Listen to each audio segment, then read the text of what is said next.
küləklər. Yığışdır apar bunları, ey Bakıda əsən küləklər. Apar Xəzər dənizinə at, qoyamısı bir yerdə boğulsun. Dinsiz imansız adamlar burulğanın qurbanı olsun. Bakımızı rüsva eləyən adamlar çoxalıb şəhərdə. Ey Bakıda əsən külək, apar hamısını batır Xəzərdə. Bakımızı rüsva eləyən adamlar çoxalıb şəhərdə. Ey Bakıda əsən külək, apar hamısını batır Xəzərdə.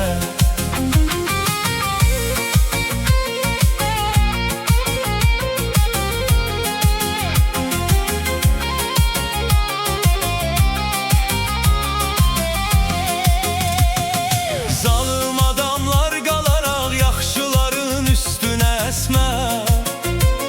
Sən də ədalətsiz əsib fəqirlərin nəfəsini kəsmə. Gör nə qədərdir Bakıda yolu azan kafir adamlar. Sən onların üstünə əs, onlarla son olsun adamlar. Bakımızı rüsva eləyən adamlar çoxalıb şəhərdə.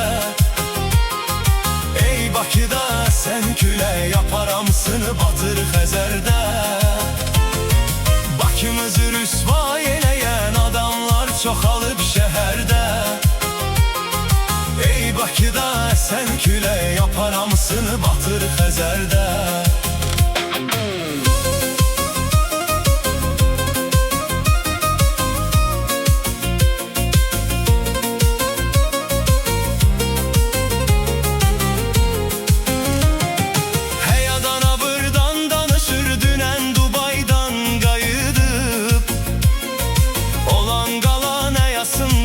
Orada qoyub gəlib həyasız.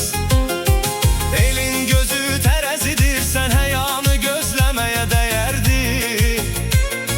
Bakıda xəlvət etdi iş, Dubaydakından da betərdi.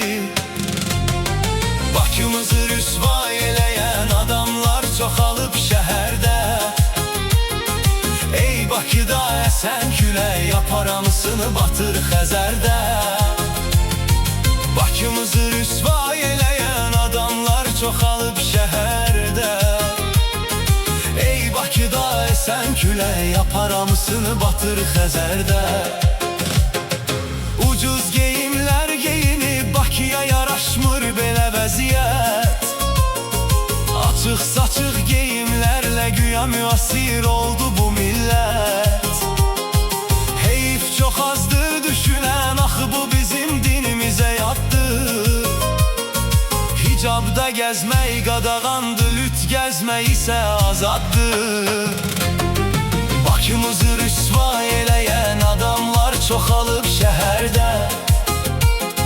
Ey Bakıda əsən külək, apar hamısını batır Xəzərdə. Bakımızı rüsva eləyən adamlar çoxalıb şəhərdə. Ey Bakıda əsən külək, apar hamısını batır Xəzərdə.